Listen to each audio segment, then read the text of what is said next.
How's it going, guys? Hope you guys are doing good. Today we're taking a look at how the dividend portfolio is doing this week. Before I get started, traditional disclaimer that none of this is financial advice, legal advice, or tax advice. I'm not a professional in any of those categories, so take what I say with a grain of salt. This is for entertainment purposes. Consult a professional and do your own research before investing. Now, this is, I think, the best that the portfolio has ever looked. Today was a pretty fire day in terms of returns and just overall kind of market standing. I think this is the most our portfolio's ever been, or closest it's ever been to break even since it went negative. Last year was pretty rough. Pretty much everything was down. But just to quickly summarize, portfolio is down to 5.43% right now. I invested a total of $1,300 over the past year and a half or so, and the current value is at $1,229.36, which means we're only down $70. That's an XIRR of -7%. So that's an annualized return based on the what's the word I'm thinking for? The contributions aren't always uniform, and obviously, the later on in my portfolio's life, the more cash it has, so it takes into account all those different cash additions. It's money weighted rather than time weighted return. We've received a total of $33.77 in dividends since I started. That has racked up a lot. In January, I believe we broke $8 in dividends, so pretty nice. Got a couple, decent amount of the portfolio is now in the green. That doesn't even take into account dividends. 1, 2, 3, 4, 5, 6, 7, 8 of the positions are up, and 1, 2, 3, 4, 5 are negative. So pretty neat. Agree Realty, it's always been at the top as far as I can remember. Up 7.8%. It's our retail REIT. Blackstone, you guys know Blackstone. 7% up. New Lake Capital, marijuana REIT, up 5.8%. Zoetis up 3.3%. It's a pharma company centered towards animal health, companion and livestock animals. And then the most recent pickup in the portfolio, Getty Realty. They mostly own a lot of gas stations. They own some car washes and auto repair stores as well. Up 1.51%, and I finally brought that one up to equal weighting with the other holdings with this week's contribution.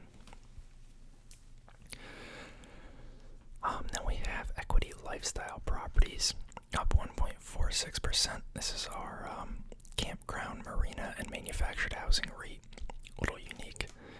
And then Postal Realty, this is also one of the more recent pickups.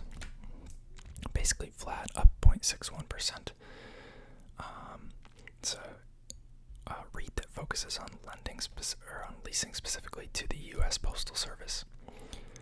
And then we have Armada Hoffler. This one is basically flat. I am considering swapping this one out for a different holding.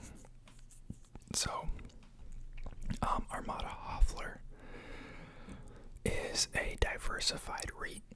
So they have retail and multifamily properties. They also have a construction segment. And lastly, the thing that's kind of, bothering me, they have a decently sized office segment. And I just think that office real estate is a pretty bad spot to be in. It is diversified, and I do really like a lot of their holdings, which is why I haven't removed it thus far.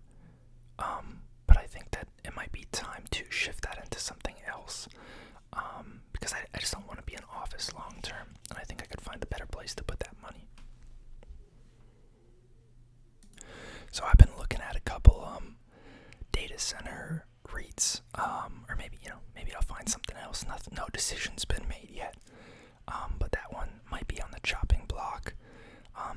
it does have a decent yield. The valuation has come down, and I think that's partly as a result of the office exposure.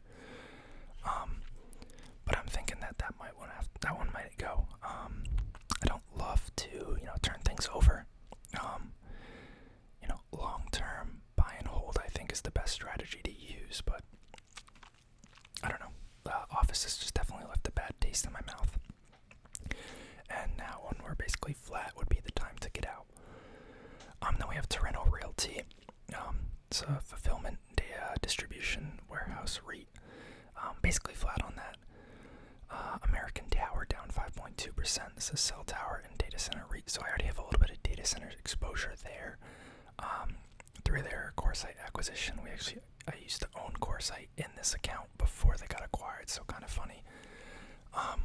That's the one thing that's making me hesitate about picking up a pure play data center.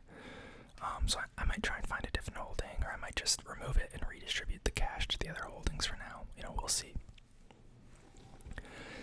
Farmland Partners, Farmland REIT, pretty self-explanatory. Down 9.3%. Camden Property Trust, multifamily apartment REIT, down 12.7%. This one also has me slightly concerned. Just a lot of these recession fears. People's spending, and it's going to constrict, and there's a lot of layoffs going on.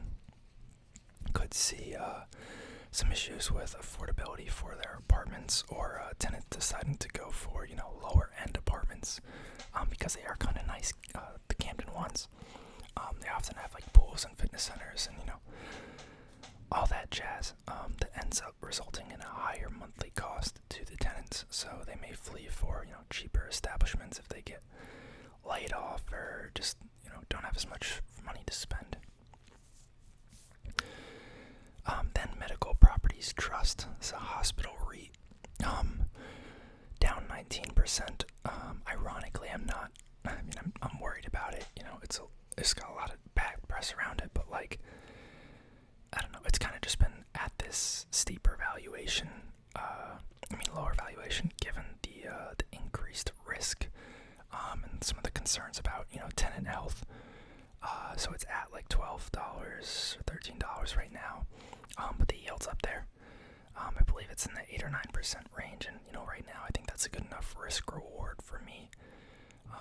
Even if the stock stayed flat, I'd be happy with that return. But keep myself posted on that one.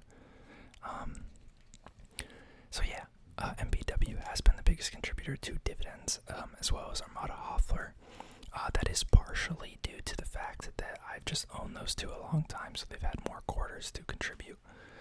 But definitely something to think about before I remove Armada Hoffler. I think the yield is around 6% now.